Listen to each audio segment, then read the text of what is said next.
याद तो था मुझे, पता नहीं कैसे भूल गया मैं। पॉल्यूशन नहीं है इस गाड़ी का। मैं सोचा था वहाँ रिस्पना के पास पड़ता है तो घर से निकलते हुए करवा लूँगा। तो जी गुड मॉर्निंग। आज सुबह सुबह एक काम था तो निपटा के आ गया। फिर भूख लग रही थी, लेकिन अब मैं और मेरा भाई अकेले रहते हैं यहाँ पे।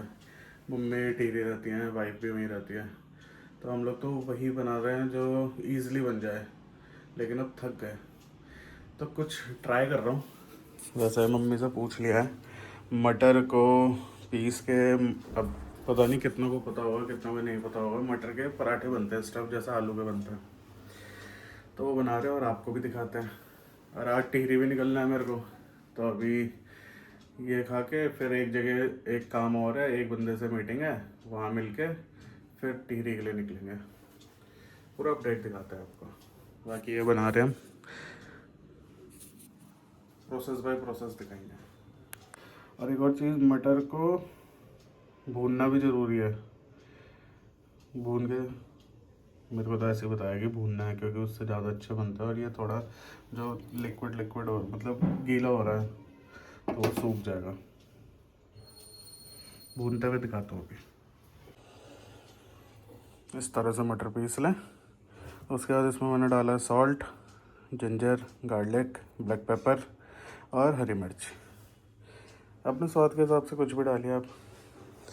बाकी फर्स्ट टाइम बना रहा हूँ, फर्स्ट टाइम पराठा बना रहा हूँ। खाना बनाना बहुत बढ़िया आता है मेरे को। देखते हैं कैसा बनता है। तेल तो गरम कर दिया, अब इसमें डालते हैं मसाले कुछ कुछ। अच्छा, मैं मटर इसलिए भून रहा हूँ क्योंकि ना ये थोड़ी वो है लिसी सी, तो पराठे में बढ़ने में बहुत दिक्कत आएगी। तो इसको भून के जो भी इसमें एक्स्ट्रा पानी होगा, मॉइस्चर होगा, वो ख़त्म हो जाएगा। अब भुनने के बाद इसका स्वाद भी और अच्छा हो जाएगा, क्योंकि उसमें हमने अपने हिसाब से और भी एक्स्ट्रा मसाला ऐड कर लिया।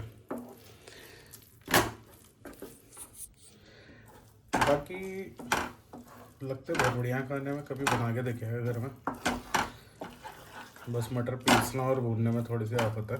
आफत भी क्या है, थोड़ा सा टाइम कंज्यूमिंग है बस, बट बहुत टेस्टी बनता है। इसके साथ चटनी खाइए, या फिर मुझे तो वो भी अच्छा लगता है, मिर्च का अचार रखा भी हम पे। मिर्च का अचार, ये रहा लाल मिर्च का अचार, बहुत ही मज़ा आता है। कितना अच्छा टेक्सचर आ गया मटर का। भुन तो बढ़िया गई है। खाना बनाने में मज़ा तो आता है, लेकिन किचन की एक चीज़ सबसे बेकार है, वो है, दिखाता हूँ, आटा गूंदना। आटा गूंदना नहीं पसंद, इसलिए हमने आटा गूंदने के लिए छोटू रखा हुआ है। बढ़िया आटा गूंदता है। साथ ही साथ अब चाय भी चढ़ चुकी है। कितना कंटेंट ढूंढेगा तू? क्या आटा गूंदा है यार, लेकिन तो कितना कंटेंट ढूंढेगा? कंटेंट क्या है इसमें? एक तो तेरी वो दिखा रहा हूँ मैं, नहीं चाहिए भाई, टैलेंट। order आ जाएंगे। ऑर्डर आ जाएंगे, मतलब लोगों ने बुला लिया घर पर बावर्ची के लिए जो नहीं, लेकिन लिटरली पराठे बहुत ही बढ़िया बनाता है। ऑसम, करारे एकदम। वो बनाएगा। लेकिन आज तो मुझे ही बनाने पड़ेंगे। फर्स्ट पराठे की मेकिंग दिखा रहा हूँ। आटा थोड़ा सा लिया, बाकी इसमें स्टफिंग डाल दी। अब आपको बनाने के बाद दिखाऊंगा सारे। बस ऐसी जैसे स्टफ पराठे बनाते हैं आलू के, बिल्कुल वैसे ही बनेगा। कोई रॉकेट साइंस नहीं है इसमें। साथ ही साथ चाय चल रही है, बना के दिखाता हूँ सारे।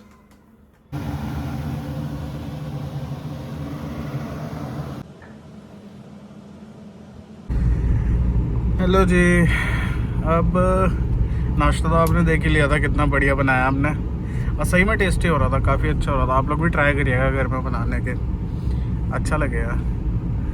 ठंड मेरे को इसलिए पसंद है, एक तो मौसम भी ठंडा, ऊपर से इतनी वैरायटी मिलती है खाने की, इतनी गर्मी में भी नहीं मिलती। और गर्मी में खाने का मन भी नहीं करता। गर्मी में तो ऐसा लगता है कि बस कुछ लिक्विड डाइट चलती रहे तो वो बढ़िया है। गर्मी में कितने बढ़िया बढ़िया चीज़ें मिलती है। मीठे से शुरुआत करो तो गाजर का हलवा, उसके बाद कढ़ाई वाला दूध और जलेबी गरम गरम उसके साथ, मूंगफली हो गई और मटर की कितना आइटम बनता है। जैसे मैं तो इलाहाबाद से हूँ तो आलू मटर बनती है, उसे घुघरी भी बोलते हैं हम लोग। उसको हम कैसे भी खा सकते हैं, रोटी से भी खा लेते हैं, उसका हम सैंडविच भी बना लेते हैं, उसका हम ब्रेड रोल भी बना लेते हैं और उसे हम ऐसे भी खा लेते हैं उसमें नमकीन वगैरह लगा के। तो वो हमारे वहाँ पे वो है, मल्टीपर्पज़ सब्जी है, उसे कैसे भी यूज़ कर सकते हैं। तो बस अब निकले हैं टीरी के लिए। इसमें तो टाइम दिखेगा नहीं, आज दूसरी गाड़ी है, यहाँ दिखेगा 3:30 हो रहा है। चलते हैं और आपको भी दिखाते हैं। फिर से वही पहाड़, वही रास्ते, शांति। याद तो था मुझे, पता नहीं कैसे भूल गया मैं। पॉल्यूशन नहीं है इस गाड़ी का। मैंने सोचा था वहाँ रिस्पना के पास पड़ता है तो घर से निकलते हुए करवा लूँगा। टोल पहुँचने से पहले याद आया, और यहाँ पे चल रहा है ई डिटेक्शन। फास्टैग से चलान कट जाता आज मेरा ही फिर आप लोग को डिटेल्ड रिपोर्ट मिलती। अच्छा हुआ याद आ गया, वहाँ से फिर यू टर्न लिया। अब हर्रा वाला जा रहा हूँ, यहाँ पे एक पॉल्यूशन वाला है, मैप में डाला है तो 3 किलोमीटर दिखा रहा है यहाँ से। अब वापस मुड़ गए हैं देहरादून के लिए। पता नहीं कैसे भूल गया, याद तो था मुझे,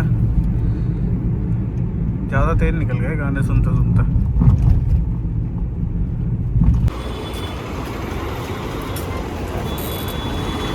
इसमें भी अभी कम पछड़े नहीं हुए। अभी गाड़ी में बैठ के बताता हूँ, बहुत हल्ला है यहाँ पे। पॉल्यूशन करवाने में भी थोड़ी सी झंझट इसलिए हुई कि सीन क्या है कि अब ना पॉल्यूशन करवाते हुए आपको पहले जिसके नाम पे गाड़ी रजिस्टर्ड है उसके नाम, उसके नंबर पे, जिसके नंबर पे रजिस्टर्ड है तो उसके नंबर पे OTP जाएगा।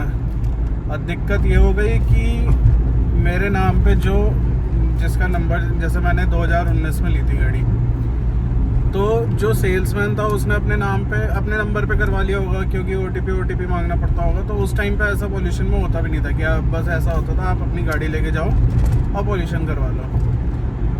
तो उसने अपने नंबर पे रजिस्टर करवा दिया होगा पॉल्यूशन का सर्टिफिकेट, तो उसकी हमें कभी ज़रूरत नहीं पड़ी OTP की, हमें पता भी नहीं था उसमें कौन सा नंबर रजिस्टर्ड है।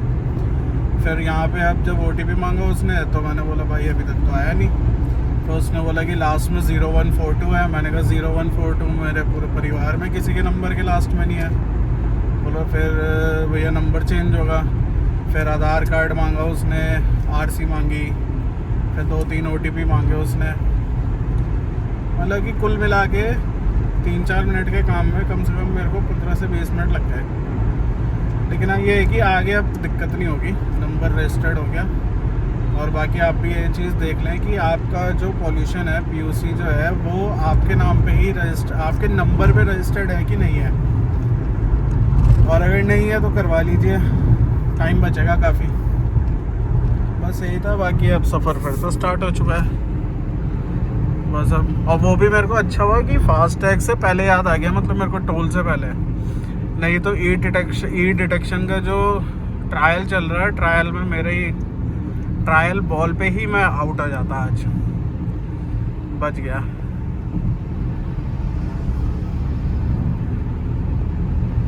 चलिए सनसेट होने वाला है, देखते हैं वहाँ पे कैसा व्यू मिलता है सनसेट का।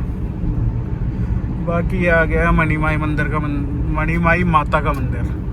बहुत मान्यता है इन माता जी की।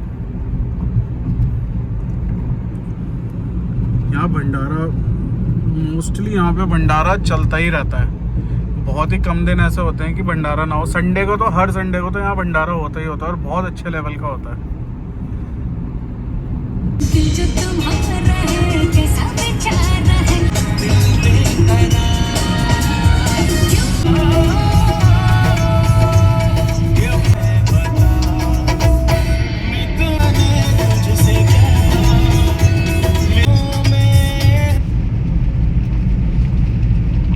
नहीं क्या है, स्मॉग है, पॉल्यूशन है, बट पहाड़ साफ नहीं दिख रहे हैं।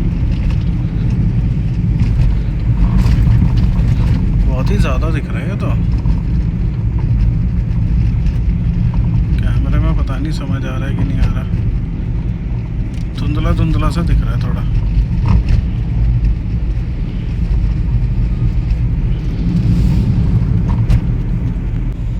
सुंदर सुंदर रास्ता शुरू होने वाला है। एक फ़ायदा है वैसे छोटी गाड़ी का ना पहाड़ पे लाने का, इसलिए अक्सर लोग छोटी गाड़ी लेके ही चलते हैं पहाड़ में। या फिर आपने देखा होगा जो लोग वहीं रहते हैं लोकल जो हो गए,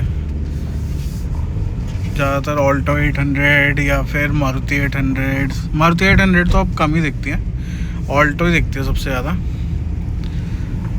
तो फ़ायदा क्या होता है कि जो छोटी गाड़ियाँ होती हैं, जैसे आपको बैंड में चलना है तो थोड़ी सी स्पीड मेंटेन रख सकते हो आप, क्योंकि इसमें बॉडी रोल नहीं आता और ज़्यादा आपको धीरे नहीं करनी पड़ेगी, क्योंकि आप इजीली गाड़ी मोड़ सकते हो, भागेगी नहीं बाहर बैंड में। जितनी छोटी गाड़ी उतनी बढ़िया बैंड में कटती है गाड़ी। ट्राई मत करना, जो लोकल है उनके लिए है कि हाँ छोटी गाड़ी वो लोग इसीलिए रखते हैं। एक तो फ्यूल एफिशिएंट होती हैं गाड़ियाँ, ये ज़्यादा तेल नहीं पीती हैं। छोटा इंजन है तो कम लगेगा पेट्रोल भी। बाकी आपको आप कांस्टेंट स्पीड में भी इसको चला सकते हो, बैंड में ज़्यादा ब्रेक्स नहीं लगाने पड़ेंगे। तो ये सब थोड़े पर्क्स होते हैं छोटी गाड़ी के पहाड़ में, तो इसलिए ज़्यादातर वो छोटी गाड़ियाँ दिखती हैं पहाड़ में, तभी ऑल्टो को पहाड़ों की रानी कहा जाता है। वो तो इससे भी कॉम्पैक्ट है। बढ़िया लोकेशन है ना ये नरेंद्र नगर के 5 स्टार होटल्स। लेकिन ये यहाँ पे किसने करी डेस्टिनेशन वेडिंग, क्या लोकेशन में करी है, लेकिन मज़ा आ गया होगा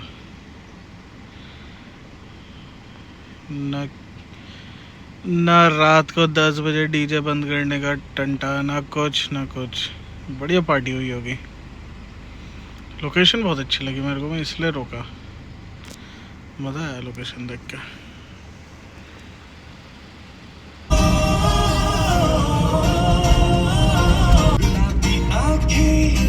जो तेरी देख गया संभाल मुझको तुझ पे फिदा। एक चीज़ तो भूल ही गया था मैं कि अभी तो 5 बज रहा है और यहाँ पे नरेंद्र नगर से थोड़ा सा ऊपर आते ही 4:30 से 5:30 तक रोड क्लोज रहती है, क्योंकि जो लास्ट रेनफॉल में यहाँ पे रोड पूरी वाइप आउट हो गई थी, तो वो जो उसका मलबा है वो क्लियर कर रहे हैं। तो जो बड़े बड़े बोल्डर है उनको तोड़ के निकाल रहे हैं। 5:30 तक वेट करना पड़ेगा। कितने बढ़िया लोग रहते हैं यहाँ पर। यहाँ से तो सिंगल लाइन है, वहाँ पे जाके डबल लाइन कर दिया। वो सामने वाली गाड़ी अभी भी निकली है। ये सोचो कैसे आएंगे सामने वाले। अच्छा खासा अभी तक सब सिंगल लाइन में खड़े थे, लेकिन हम फर्स्ट करेंगे सब। यहीं पे चल रहा है वो काम, तो ये लेन वाइज लेन भेज रहे हैं। अभी सामने वालों को भेजा, अब आने वाली है हमारी बारी। टॉप से सफाई चल रही है इसकी।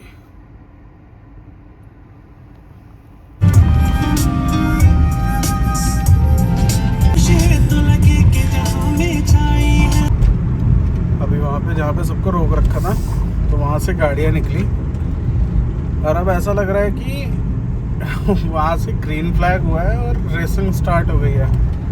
वैसे गोली की तरह चल रहे हैं लोग कि बस अभी पहुँच जाएंगे टिहरी। थोड़ा रिस्की हो जाता है क्योंकि लाइन से इतनी सारी गाड़ियाँ निकली हैं, ओवरटेक करना, फिर सब उसी स्पीड में चल रहे हैं। कोई रैश चल रहा है, कोई ज़्यादा तेज़ चल रहा है, कभी गड्ढे आ जा रहे हैं, कभी कुछ आ जा रहे हैं, तो पैनिक ब्रेकिंग कर रहे हैं।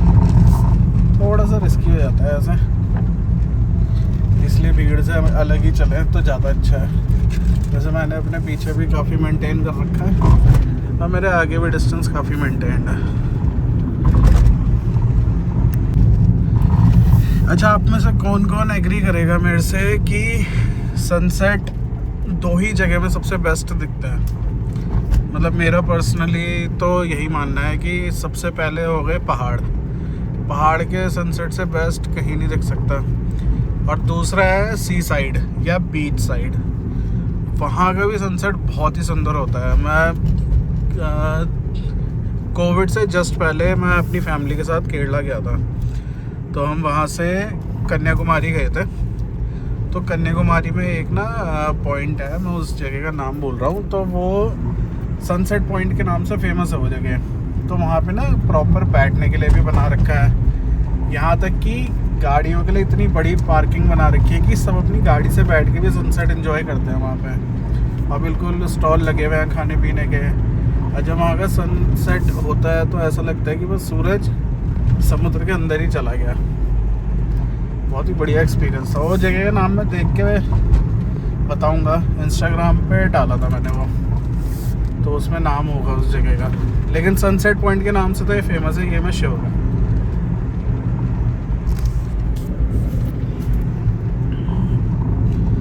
रास्ते बन रहे हैं या ख़राब हो रहे हैं, ये मैं इतने टाइम से चक्कर मार रहा हूँ। पिछले 3-4 महीने से तो मैं ऑलमोस्ट हर हफ्ते या 10 दिन में टिहरी आ जा रहा हूँ। तो मुझे सुधार तो नहीं दिखा है रोड पे,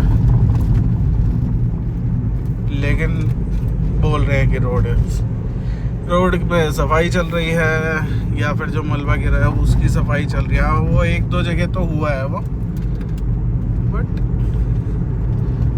रोड में भी थोड़ा होना चाहिए, क्योंकि छोटे छोटे पॉट होल्स तो हैं। आज वो, या तो मुझे इस गाड़ी में ज़्यादा पता लग रहा है, उसके टायर बड़े हैं तो उसमें पता नहीं लगता, उसके सस्पेंशन भी अच्छा है, ये भी हो सकता है। चलो मान लेते हैं कि गाड़ी की गलती है, रोड की गलती नहीं है। रोड तो एकदम परफेक्ट बनी है। अरे भाई, इतनी ठंड में कैसे नहा रहे हो आप? हिम्मत है।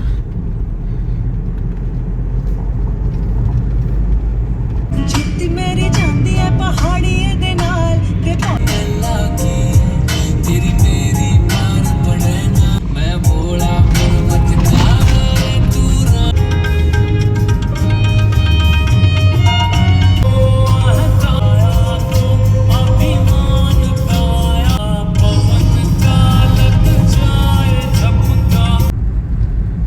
चंबा पहुंच गए। बस आज की वीडियो में इतना ही था, क्योंकि आज मेरा स्टे चंबा के पास ही है, वाइफ के पास ही रुक रहा हूँ मैं। मॉर्निंग में जाऊँगा मम्मी पापा के पास, टिहरी डैम। तो बस आज के लिए यही था। क्या पसंद आया क्या नहीं आया कमेंट करिए, कमेंट बहुत कम आ रहे हैं। और वीडियो को लाइक करिए, बाकी चैनल को सब्सक्राइब करें और शेयर करें। और थोड़ी थोड़ी नॉलेज मैं कोशिश करता हूँ कि हर उसमें दे पाऊँ जितनी मेरे को है। तो जैसे आज मैंने आपको पॉल्यूशन वाला PUC वाला बताया, तो काफ़ी लोगों को हो गया ऐसा दिक्कत अभी, क्योंकि जब आप पॉल्यूशन करवाएंगे तब आपको पता चलेगा कि OTP वाला सिस्टम हो चुका है, 1 जुलाई से शुरू हुआ है। और अगर आपका नंबर जैसे मेरे साथ हुआ है वैसे ही कुछ हुआ तो फिर तो 15-20 मिनट एक्स्ट्रा लेके चलिएगा। कहाँ जा रहे हो भाई?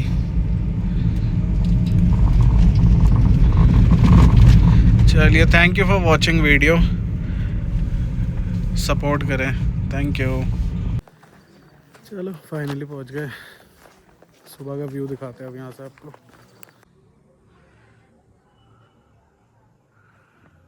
रात का व्यू कुछ इस तरह है, सुबह का भी दिखाएंगे आपको। ये टॉप पे यहाँ पे मंदिर है।